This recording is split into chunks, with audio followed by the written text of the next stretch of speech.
style de management, c'est bien entendu fonction de la structure dont on est en charge, qu'elle soit lourde ou légère, qu'il s'agisse d'une start-up, d'un grand groupe, d'une PME, d'une association, etc. Ça dépend également du contexte dans lequel on opère. Fonctionnement courant, ça peut être celui d'une start-up, création, lancement, restructuration, redressement, build-up, fusion, etc.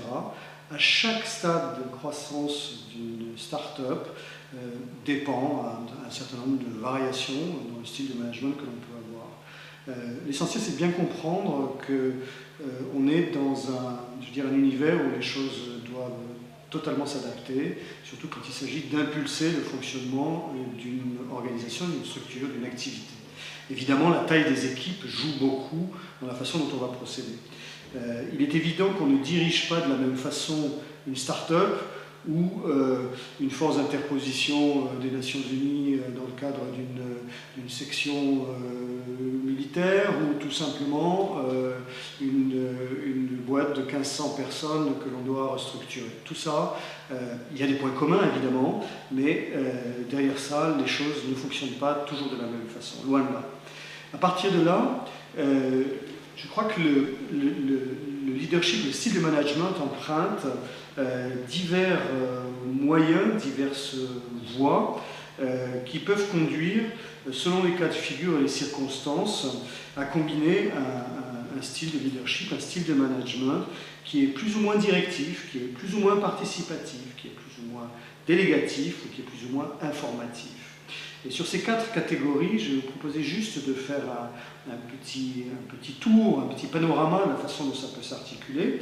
Ça dépend également, bien sûr, du type de projet que l'on conduit. Alors, un style de management directif, c'est quoi? C'est tout simplement, en général, lorsqu'il s'agit de prendre une décision, des décisions rapides dans un contexte qui est un contexte mouvant, on est très souvent, comme dirigeant de start-up, dans un style directif. Pourquoi? Parce que ce sont des contextes d'urgence, bien sûr, ce sont parfois des contextes de crise ou qui ressemblent à des contextes de crise, et je dirais que ce style de management directif, on va dire, est quelque chose qui est fonction d'un processus de concertation, parce que même lorsqu'on est directif, il y a la concertation, et en réalité, ce qui se passe, c'est que le processus de concertation est plus ou moins court, c'est tout.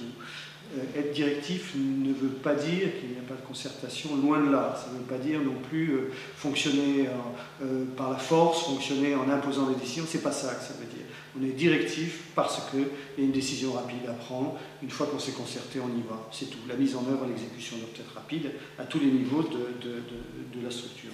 Et puis, on peut avoir un deuxième style de management qui, lui, est plus participatif. Alors, ce style participatif, il correspond plutôt à des situations où on agit en catalyseur de ses collaborateurs, de son équipe, en partageant avec eux la responsabilité de la décision. C'est ça que ça veut dire, participatif.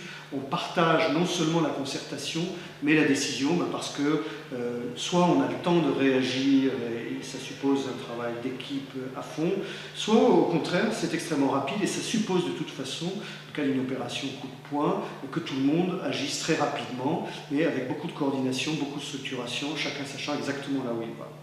Et puis il y a un style plutôt délégatif, au-delà du directif et du participatif. Le délégatif, c'est quelque part lorsqu'on transfère à ses collaborateurs, donc un chef d'entreprise, un dirigeant de start-up, transfère à ses collaborateurs la responsabilité de la décision et la résolution des problèmes.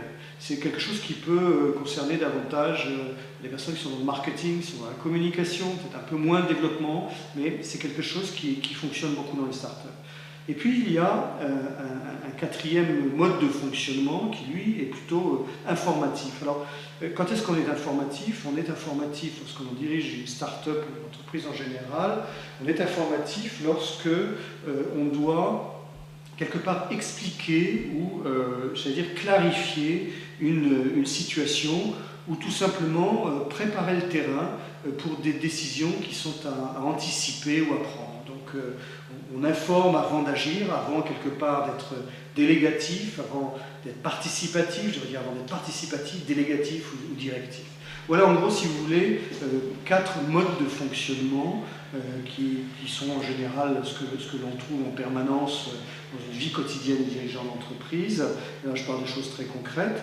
Je crois que ce qu'il faut retenir, c'est que quel que soit le style de management, l'essentiel réside vraiment dans la capacité, quel que soit encore le style que l'on opère, ça réside dans la capacité à mettre en mouvement les forces et les personnes.